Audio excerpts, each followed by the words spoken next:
বনগাঁ স্টেশনে ঢোকার মুখে রেল লাইনে ফাটল। প্রায় 1 ঘন্টার কাছাকাছি সময় ধরে রেল চলাচল বন্ধ রয়েছে। বনগাঁ স্টেশন থেকে কোনো ট্রেন ছাড়তে পারছে না। দ্রুত গতিতে অবস্থা নিয়ন্ত্রণে আনার চেষ্টা করছে রেল কর্তৃপক্ষ। চাঁদপাড়ায় ঠাকুরনগর সহ একাধিক স্টেশনে দাঁড়িয়ে ট্রেন। প্রায় 1 ঘন্টা ট্রেন চলাচল বন্ধ থাকার পর শুরু হলো ট্রেন চলাচল।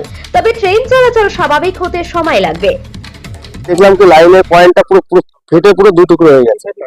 মানে যে লাইনে যে পাতে যে পয়েন্টটা থাকে, পয়েন্টের যে পয়েন্টে টানা আসতে করে সেই পয়েন্টটাই ফেটে দু টুকরো হয়ে গেছে।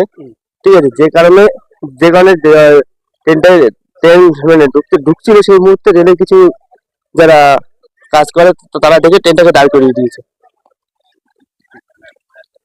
আপনি যাবেন কোথায়? আমি যাবো ঠাকুরনগর, যেতে অসুবিধা হচ্ছে।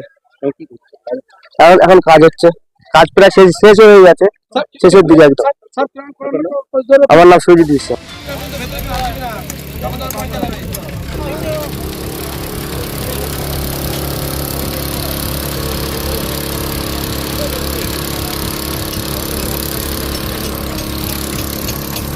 বনগাঁ স্টেশনে ঢোকার মুখে রেল লাইনে ফাটল। প্রায় 1 ঘন্টার কাছাকাছি সময় ধরে রেল চলাচল বন্ধ রয়েছে। বনগাঁ স্টেশন থেকে কোনো ট্রেন ছাড়তে পারছে না। দ্রুত গতিতে অবস্থা নিয়ন্ত্রণে আনার চেষ্টা করছে রেল কর্তৃপক্ষ। চাঁদপাড়ায় ঠাকুরনগর সহ একাধিক স্টেশনে দাঁড়িয়ে ট্রেন।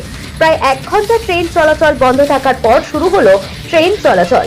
তবে ট্রেন চলাচল স্বাভাবিক হতে সময় লাগবে। দেখলাম কি লাইনের পয়েন্টটা পুরো পুরো ফেটে পুরো দু টুকরো হয়ে গেছে। মানে যে লাইনে যে পাতে যে পয়েন্টটা থাকে, পয়েন্টের যে পয়েন্টে টানা আসতে করে সেই পয়েন্টটাই ফেটে দু টুকরো হয়ে গেছে।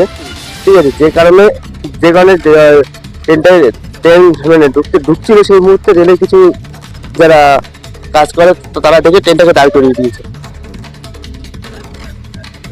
আপনি যাবেন কোথায়? আমি যাবো ঠাকুরনগর, যেতে অসুবিধা হচ্ছে। এখন কাজ হচ্ছে, কাজ প্রায় শেষ হয়ে গেছে, শেষের দিকে একদম।